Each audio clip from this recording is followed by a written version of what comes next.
Assalamualaikum warahmatullahi wabarakatuh. Sampurasun. Wargi-wargi baraya pecinta dongeng Sunda anu dimana bae ayana alhamdulillah. Kalayan kudrat ilai robi kodaratinu maha kawasa urang sadayana tiasa ditepang dangukeun deui. Sareng simkuring kang tile dina acara carita Sunda tanapi dongeng Sunda. Nyaeta urang nuluykeun hanca carita anu katunda. Dina judulning carita awewe kajajaden. Anu mana ieu carita teh hasil buah karya atanapi karangan Amburos di Palihan Bandung. Kasugri kaum dangu. Dina jujutan hanca carita nu katunda. Pedaran kang tile kasapi kuanci dina mangsa medarkeun kayaan alam ti beurang nyatana ka Nyi Sawitri anu mana harita nuju ngalamun kulantaran masih kene ambek kanu jadi salahkina nyatana sarkum. Kumaha atuh mitra lajenganana ieu carita sumangga langkung paos senama urang sami-sami Bandungan deui kusadayana.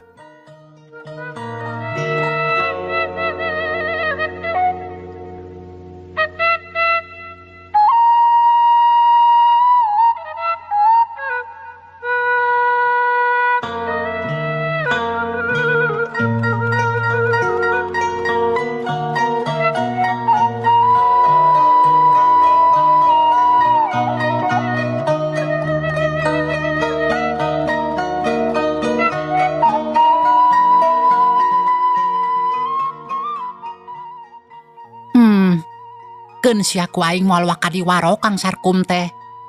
Tuman kudu diwaras salaki kawas kitu mah. Ceuk Nyi Sawitri bari angger melong kaluareun jandela. Anteng ngahuleng sorangan ngumbar lamunan inget ka mangsa nu katukang. Teu karasa kayaan harita beuki beurang. Panon poe geus luhur langit bengras taya aling-aling sabab taya mega anu ngahalangan. Tatangkalan jeung kekembangan katempo pating aroyag katebaku angin anu ngahiliwir. Ari ti kajauhan hawar-hawar kadenge sora jalma nu keur nutup pating kelentrung patembalan mata kuaas. Kacaritakeun sorena. Harita wanci bada asar Nyi Sawitri kaluar ti imah. Juru turun kaburuan saterusna leumpang salse pisan rek ngajugjug ka imah Titin. Maksudna rek neang orok. Nya teu kacatur di jalana urang kocapkeun bae geus nepi kaburuan. Gok amprok jeung si Ojay. Aeh geuning ceuk, haturan ceuk mangga linggih. Si Ojay langsung ngabagyakeun kanu kakara datang. Nuhun Jang. Aeh kumaha Titin teh? Cenah geus ngalahirkeun. Parantos ceuk salamat. Heueuh nya syukur geus salamet mah. Ampurannya euceut teh kakara ka dieu. Sabab ti peuting keneh keur tegarenah awak. Samalah kakara ayeuna kuat kaluar ti imah. Da tadi mah ngaringkuk di kamar. Nya teu sawios ceuk ari nuju teu raraos mah. Mangga atuh kalebet ceuk. Ceuk si Ojay nitah ka jero. Nuhun Jang. Kalacat Nyi Sawitri unggah ka imah. Sup ka jero kasampak aya maanah keur diuk maturan Titin anu keur ngagoler di tengah imah gigireun anakna. Tah geuning Nyai, kumaha geus mending? Cenah ceuk salaki hidap keur teu karenah awak peuting teh. Ceuk maanah bari neuteup ka minantuna. Leres mak. Nu mawi teu raraos teh wengi keneh nu mawi teu ka dieu teh. Tapi kumaha ayeuna geus mending? Sakinten mak. Walon Nyi Sawitri pondok. Heueuh nya syukur atuh. Borosa tadi namarek diteang ku emak ka ditu. Teu kedah mak. Di dieu wae emak mah ngarencangan Titin. Tin, kumaha kayaan Titin ayeuna? Tanya Nyi Sawitri bari neuteup ka Titin. Geus kitu ret ka orok anu keur sare. Alhamdulillah teu kirang sawios-wios. Abdi salamet nya kitu deui pun anak salamet kumelar ka alam dunya. Nya sok sanaos wengi tadi teh kedah ngalaman kajadian anu kacida mata kreuwas.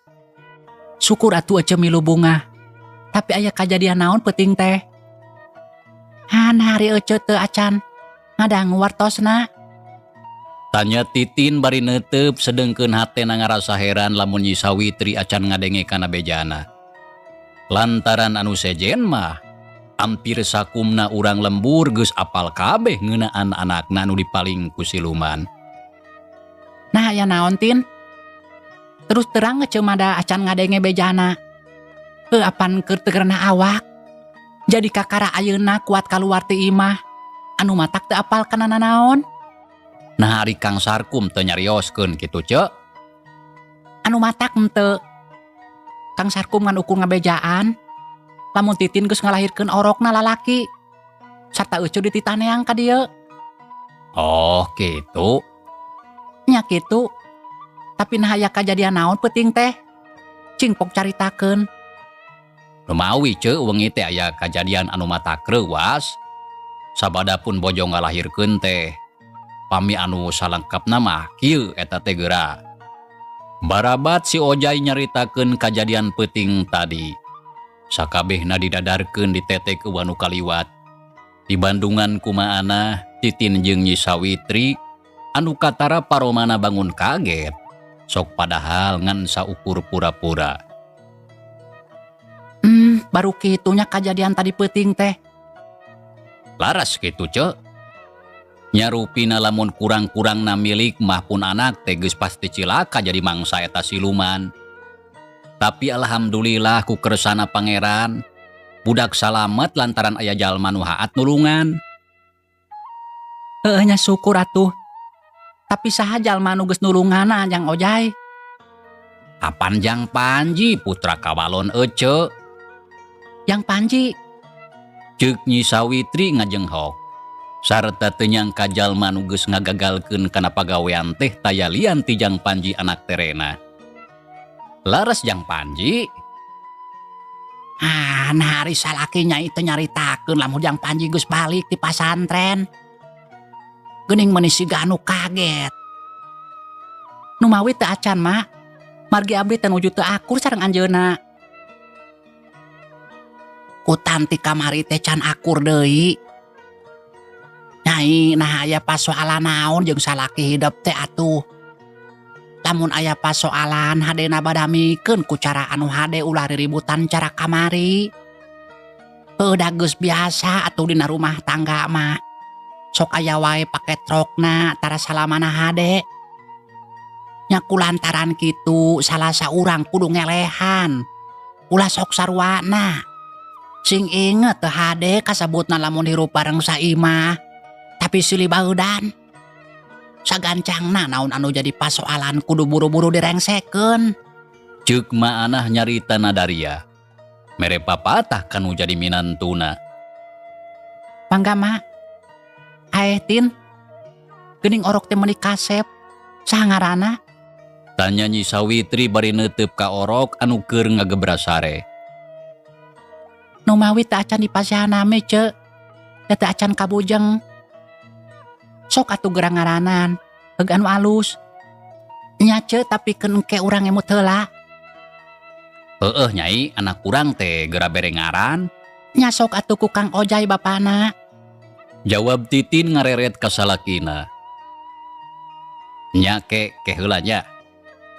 Nah saha nya anu kira-kirana pantes. Ceuk si Ojai tuluy ngahuleng tarangna kerung keur mikir. Neangan ngaran anu alus jeung pantes keur anu jadi anakna. Teu lila pok ngomong. Kumaha lamun ngaran orok teh Jepri. Ceuk si Ojai bari rutret ka maanah Titin jeung Nyi Sawitri. Ulah Jepri atuh Kang, kurang pantas. Jeung deui ngaran Jepri mah pantesna keur urang kota. Sigan acan lumrah jaman kiwari ngaran Jepri di urang mah. Da acan aya anu make. Ganti neangan deui anu sejen. Walon Titin teu nya tujuan. Justru alus moal sarua jeung batur Nyai. Jadi beda teu pasaran. Tapi abdi mah teu satuju lamun anak urang dibere ngaran Jepri. Atuh urang neangan deui.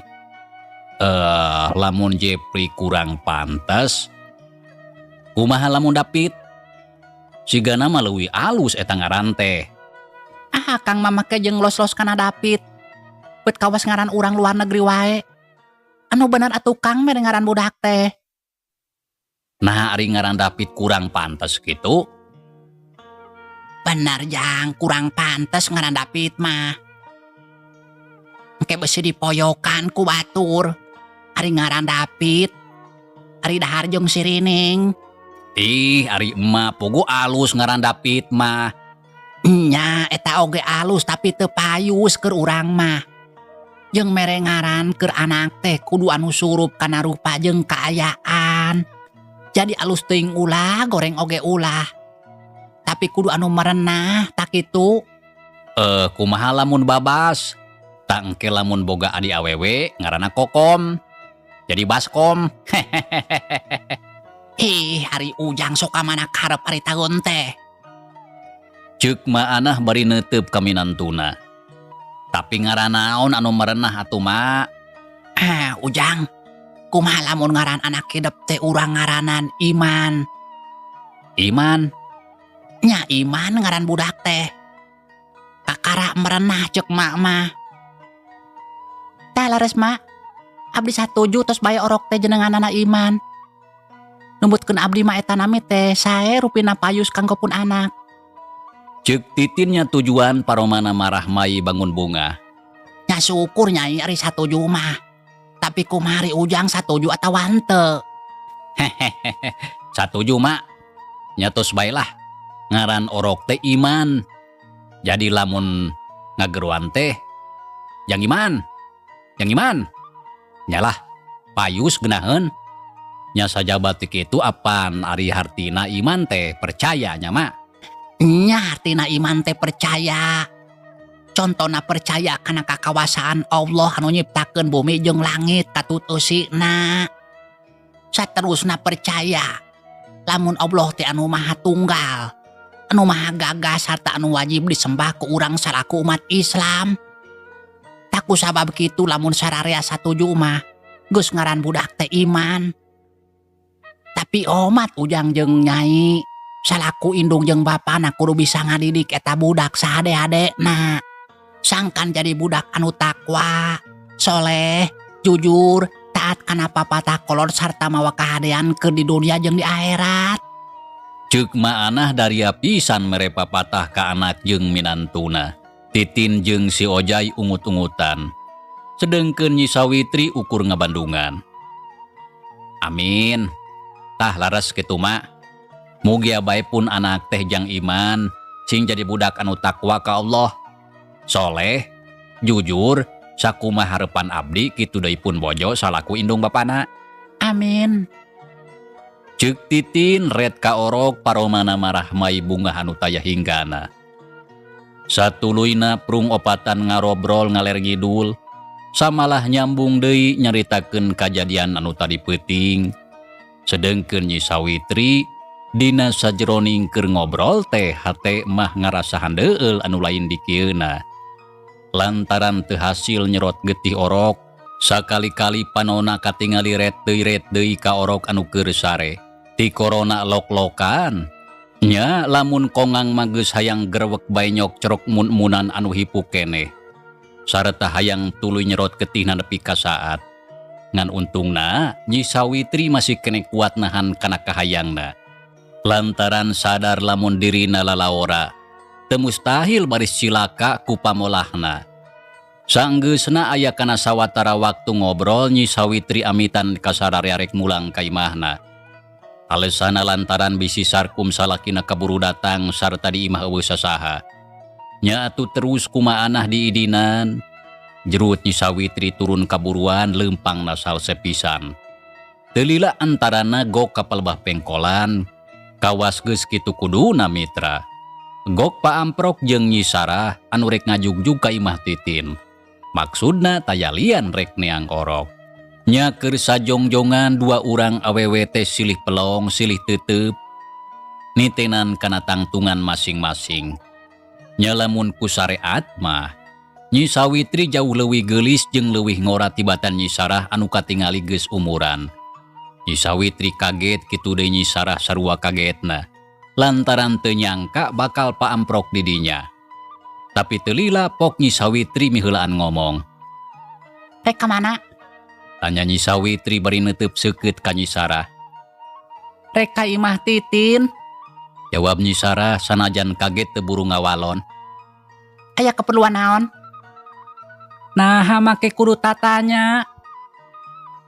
Wajar lamun kuring nanya. Sabab Titin adi beteng kuring. Walon Nyi Sawitri teteupna katara sinis ngandung ka ijid anu pohara ka Nyi Sarah.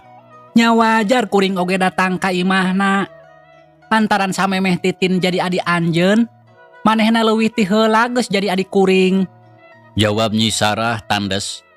Panona males neuteup ka Nyi Sawitri anu jadi maruuna. Teu hayang loba carita Nyi Sarah terus ngaleos tapi kakara oge aya kana dua lengkah. Pok Nyi Sawitri ngomong sorana rada tarik ngarah kadenge ku Nyi Sarah. Sarah, ari kamari Kang Sarkum kungsi ngirim suluh ka imah maneh. Tanya Nyi Sawitri bari nonggongan. Ngadenge kitu gilek Nyi Sarah malik. Bener. Tapi kuring mah teu menta. Kang Sarkum ngirim suluh ka hayangna sorangan. Tuh suluhna oge masih keneh ngajugrug di buruan imah. Bisa rek dibawa deui pek bae da teu butuh kuring mah. Sarah, naon anu dicaritakeun ku maneh jeung Kang Sarkum kamari? Tanya Nyi Sawitri bari angger jongjon nonggongan. Da teu nyaritakeun naon kuring mah. Bohong? Teu kuring mah teu rumasa ngabohong da lain tukangna. Lamun anjeun Sawitri teu percaya, pek bae tanyakeun ka Kang Sarkum salaki anjeun. Kuring mah geus eueuh urusan jeung Sarkum, sabab geus lain-lainna deui. Sarah, macing inget. Maneh ulah wani-wani ngarebut Kang Sarkum tina leungeun kuring. Lamun teu hayang kuring akibatna. Sawitri anjeun teh ngancam. Lain ngancam, tapi kuring mere perhatian. Tembal Nyi Sawitri malik jang hareup ka Nyi Sarah. Anjeun teu kudu mere ancaman atawa perhatian. Sabab kuring mah saeutik oge teu boga niat rek ngarebut deui Kang Sarkum ti anjeun. Jadi geus teu kudu hariwang ku pasoalan eta mah. Walon Nyi Sarah nyaritana tatagtur daria. Bari neuteup ka maruna anu harita keur nangtung hareupeun. Sajongjongan duanana seuli pelong. Lila kulila mata Nyi Sawitri jadi bolotot ngagebur semu hurung ngagambarkeun ka ijid anu eueuh watesna. Ningali kitu rei bulu punduk Nyi Sarah muriding asa pating sariak kana sakujur awak. Jajamtung ratug hate deg-degan teu puguh rasa. Sedengkeun Nyi Sawitri tuluy bae molotot teu ngiceup-ngiceup kawas anu hayang neureuy buleud. Keur kitu srog Nyi Sawitri ngadeuketan bari angger molototan. Nyi Sarah gancang mundur da puguh sieun. Sarta teu kuat neuteup sorot matana anu ngagebur hurung semu beureum. Sedengkeun bulu pundukna beuki muriding asa karandel sieun jeung keung anu taya hinggana. Ngan hadena keur kitu teh aya saurang jalma nyampeurkeun. "Nyai, aya naon?" Tanya eta jalma anu taya lian ti Oding. Nyi Sarah ngareret katara beungeutna sepa. Sedengkeun Nyi Sawitri tuluy ngaleos ninggalkeun eta tempat. "Nyai, aya naon?" Oding tumanya deui bari neuteub. Teu aya nanaon, Kang.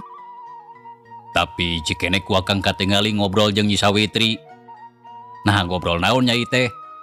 Sok caritakeun ka Akang. Teu ngobrolkeun nanaon, Kang.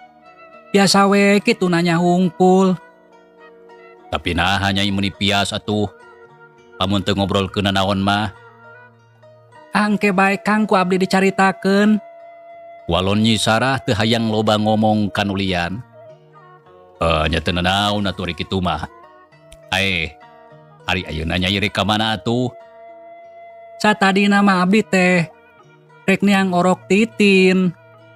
Ya sok atuh mengpeung sore kene Nyai. Engke mah bisi kaburu-burit. Moal jadi ayeuna Kang. Kajeun isuk deui ayeuna mah abdi teh. Jadi tegarana hate ieu teh. Ayo atuh Kang mangga di kantun. Ya lamun kitu mah hayu we atuh bareng. Akang oge rek balik. Ceuk Oding. Nya geus kitu mah beral duanana laleumpang rek ngajugjug ka imah. Ceuk pikirna Nyi Sarah kajeun isuk deui niang orok mah.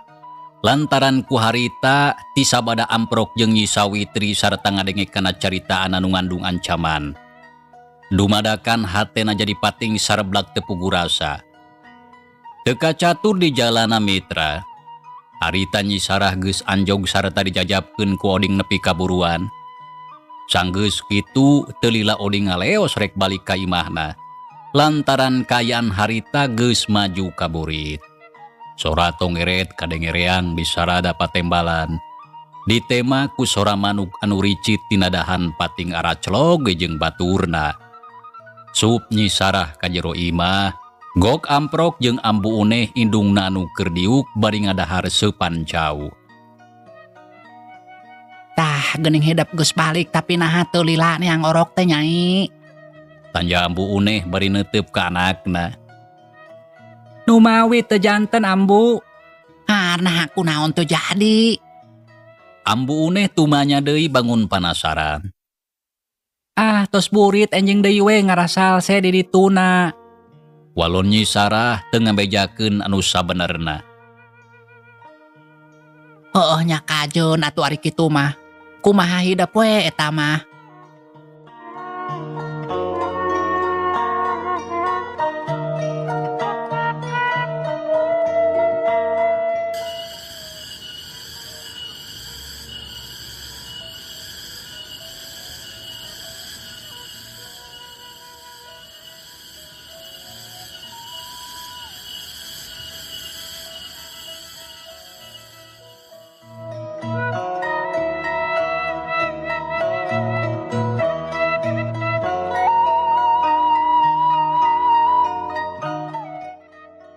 Ari si Ujang nuju ka mana ambu? Nyi Sarah nanyakeun Jang Panji anakna anu teu katingali di dinya. Di pipir bieu mah cenah rek neangan. Wah nangka anu asak. Oh kitu ke atunya ambu. Abdi bade kapengker heula. Heueuh sok ka ditu. Kade Nyai ulah poho. Peutingkeun hayam. Mangga ambu. Nyi Sarah ngaleos kebat ka tukang. Jerut turun ka pipir imah kasampak di dinya aya Jang Panji anu keur diuk dina bangku. Nyi Sarah nyamperkeun gek diuk. Nya terus ngobrol nyaritakeun kahirupan sapopoe di pilemburan. Sanggeus aya kana sawatara waktu. Kaayaan harita beuki burit. Jang Panji ngaleos ka pancuran rek abdas lantaran moal lila deui oge magrib. Teu lila geus balik deui sup ka jero imah. Sedengkeun Nyi Sarah geuwat metingkeun hayam kana paranje. Sakalian pantona ditulakan pageuh pisan bisa aya careuh asup ka kandang. Bareng jeung kitu dur kadenge sora bedug ditakol di masjid dituturkeun ku haleuangna sora jalma nu azan. Nyi Sarah ngaleos ka pancuran rek abdas. Sanggeus rengse balik deui ka imah. Kasampak Jang Panji geus rapi rek indit ka masjid. Nya sanggeusna bebeja ka indung jeung ambu uneh. Harita keneh tuluy indit bareng jeung tatanggana anu dareukeut. Brala leumpang bari ngobrol. Gancangna carita mitra. Kocapkeun peutingna. Jang Panji geus balik ti masjid terus ngariung di tengah imah. Pru ngarobrol tiluan sagala dicaritakeun. Jang Panji medarkeun pangalaman hirupna salila aya di pasantren sarta di barandungan ku Nyi Sarah jeung ambu uneh kalayan saragap. Tapi sakapeung sok kadenge sareuseurean, estuning suka bunga galumbira.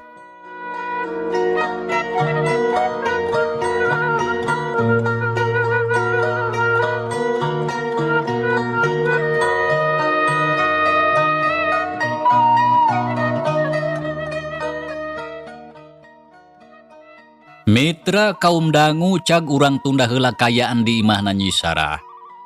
Tah ayeuna urang malikan dinyaritakeun Nyi Sawitri anu kakara balik ti imah Titin. Sareta amprok jeung maruna nyaeta Nyi Sarah palebah pengkolan.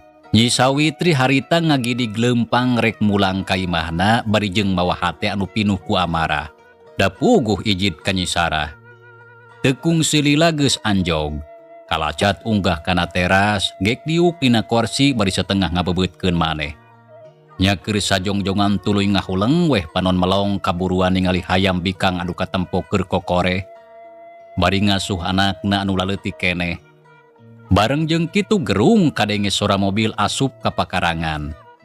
Nyi Sawitri ngareret, breh katempo salakina Sarkum kakara balik ti pasar. Reg mobil eureun jurut Sarkum turun. Gebrug panto dipendetkeun sakalian dikunci. Geus kitu ret kabojona nu keur diuk sorangan. Katempona bangun malaweung. Kalacat Sarkum unggah kana teras, gek diuk gigireun. "Keur naon Nyai? Ngadon ngalamun sorangan?" tanya Sarkum bari neuteub. "Ah, teu keuna naon." Walon Nyi Sawitri paromana katara bangun anu keheul. "Ae geus diteang orok titin teh acan." "Enggeus Kang. Samalah bieu basa balik kuring kaparengan amprok jeung si Sarah pepotongan akang." "Nyai, ulah ngomongkeun Nyi Sarah. Bisi matak jadi pipaseaun deui cara anu enggeus-enggeus. Jeung deui akang teh capek kakara balik." Walon Sarkum jeung nangtung terus ngaleos asup ka jero imah. Nyi Sawitri geuwat nuturkeun ti tukang pok ngomong. "Kang Sarkum, nah akang teu ngomong ka abdi lamun anak akang jang Panji geus mulang ti pasantren." "Rek ngomong kumaha pan nyaina oge, kalah ngajak pasea." "Teu dabongan akang. Tapi nah jang Panji teu nepungan ka dieu." "Can salse meureun. Sonoun keneh ka indung jeung ninina. Sigana isuk oge lamun geus salse mah pasti nepungan." Walon Sarkum tuluy ngaleos ka tukang rek mandi ka pancuran. Gek Nyi Sawitri diuk dina kursi, sajongjongan tuluy ngahuleng. Ras inget kana obrolana tadi basa di imah titin anu ngadadarkeun kajadian tadi peuting. Sarta ayeuna jadi nyaho lamun anu geus nulungan orok si Ojai teh taya lian ti jang Panji anak terekna. Geus jelas ayeuna mah anu ngagagalkeun pagawean aing tadi peuting taya lian anak tere aing. Beu asana teh teu indungna teu anakna. Kalakuanna sarua pi kaijideun. Nah perlu ku aing diberesan duanana." Kitu ceukeureun tos hate Nyi Sawitri. Tarangna kerung keur mikir-mikir pilampaheun. Taya salahna lamun maranehna ku aing diberesan. Tapi hadena ulah langsung duanana. Jadi si Sarah anu kudu diarati heula nyawana. Sabab lamun diantap, si eta bakal ngaganggu kana katengtreman rumah tangga aing jeung Kang Sarkum. Tangeunaan anakna ke heula teu kudu rurusuhan. Sabab kudu ditinggal heula tingkah polana. Lamun galagatna teu matak hade sarta bakal ngaganggu kana kahirupan aing. Leuwih hade di podaran, sangkan teu jadi panghalang. Tadina peuting engke, si Sarah anu ku aing rek teh heula diserot getihna. Ceuk Nyi Sawitri teu sadar seuri Nyi Kikik mata kukurayeun. Keur kitu kolotrak sorapan to tukang muka. Jep Nyi Sawitri jempe jung nangtung. Torojol Sarkum anu kakarareng semandi, sup ka kamar rek disalin baju teu lila geus kaluar deui. "Kang Sarkum, bisa rek tuang madato sayagi." Ceuk Nyi Sawitri bari neuteub ka salakina. "Tah kitu ka salaki teh nawaran dahar, lain ngajak pasea. Tapi ari Nyai geus teu ambak ayeuna ka akang?" tanya Sarkum bari malik neuteub. "Ambek mah ya keneh, tapi geus ngurangan. Lantaran inget kana papatah ma, cenah teu hade lamun hirup saimah silih baeudan." "Tah bener kitu. Jadi geus Nyai ulah ambek ka akang. Ngeunaan pasoalan anu kamari akang menta dihampura." "Nya Kang, ku abdi dihampura tapi ulah sakali-kali deui." Walon Nyi Sawitri kawas anu nya ngahampura. Sok padahal hatena mah keukeuh ngagrembet ambek ka Sarkum anu geus ngabohong ka manehna. "Nuhun Nyai, akang janji moal sakali-kali deui." "Geus Kang teu kudu bari sori da teu lucu. Sok atuh bisi akang rek tuang mah. Hayu ku abdi dibarengan." Ceuk Nyi Sawitri terus ngoloyong ngadeuketan meja makan. Ari Sarkum nuturkeun tukangeun bari nyerengeh. Hatena bunga sabab bojona geus biasa deui. Geus kitu duanana gukgek dariuk nyang hareupan kadaharan. Teu loba carita saterusna brak dalahar paronyo pisan kawantu geus lapar. Sareng sena dahar, Sarkum pindah diukna kana kursi panjang bari ngelepus udud. Seleundeuk bojona nyampeurkeun gek diuk gigireun. Pru ngarobrol ngaler ngidul. Nyi Sawitri biasa deui kawas anu eueuh kajadianna naon. Paromana marah mai kitu anu katingalina. Nya puguh bae Sarkum bunga sarta nyangka. Sakabe pasoalan geus rengse.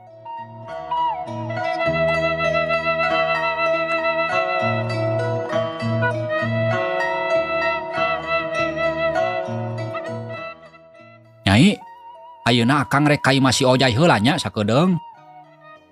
Rek aya naon deui Kang? Rek mere papatah ka si Ojay.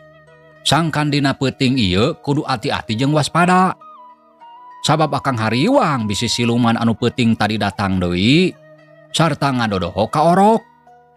Samalah akang geus mere parentah ka sababaraha urang pagawe sangkan peuting ieu ngajaragaan imah si Ojay. Kitu deui anu ngaronda geus dibawadianan sangkan milu ngalingakeun cing teh. Samalah ku akang geus dibere duit anu cukup keur meuli udur jeung anu sajena. Anu dimaksud sangkan sarumanget tina ngajalankeunna. Nyajig bae atuh Kang rek ka ditu mah. Tapi kade ulah lila. Abdi teu betah di imah sorangan eueuh batur. Wah Nyai, apan ceuk kakang oge sakedeung. Walon Sarkum teu nyarita deui. Tuluy ngaleos indi trek nepungan si Ojay ka imahna. Teu kacatur di jalana teu lila geus anjog kanu dituju. Sup ka jero imah gok amprok jeung si Ojay. Kitu deui jeung maanah katutitin. Sarkum gancang nepikeun anu jadi maksudna mere papatah ka si Ojay sangkan dina peuting eta kudu waspada lantaran bisi aya siluman anu ngadodoho ka orok. Samalah Sarkum ngabejakeun lamun dina peuting eta geus nita sababaraha urang pagawena pikeun maturan ngajaga imah. Nya puguh bae maanah titin jeung si Ojay ngarasa bunga sarata regreg hatena. Tah kitunya papatah akang. Omat sararea kudu waspada. Nya hampura peuting ieu mah akang moal bisa maturan lantaran tunduh ti peuting keneh acan sare. Tapi lamun aya nanaon gancang bejaan ka ditu. Ceuk Sarkum nyaritana daria pisan. Sarta dibarandungan ku nu tiluan. Mangga Kang, atuh nuhun kana sagala perhatosana. Teu kudu nganuhunkeun da geus jadi kewajiban akang salah kulanceuk. Tah geus sakitu we lah nya. Ayeuna akang rek balik. Mangga Kang. Mak. Mamah di dieu we maturan titin ulah ka pamana. Ceuk Sarkum bari neuteub ka maanah indungna. Nya marek di dieu we da melangka orok. Ujang maka ditu jig bae rek balik mah. Jeung deui karunya ka Nyi Sawitri sorangan di imah. Nya mak, ayo atuh nya. Teu loba deui carita. Sanggeus amitan mah harita keneh, Sarkum tuluy ngaleos balik deui ka imahna. Mitra, cageula ieu carita urang tunda heula. Insyaallah kin urang lajengkeun deui. Hatur nuhun kana naon rupi peratosana. Wilujeng kantun. Wassalamualaikum warahmatullahi wabarakatuh.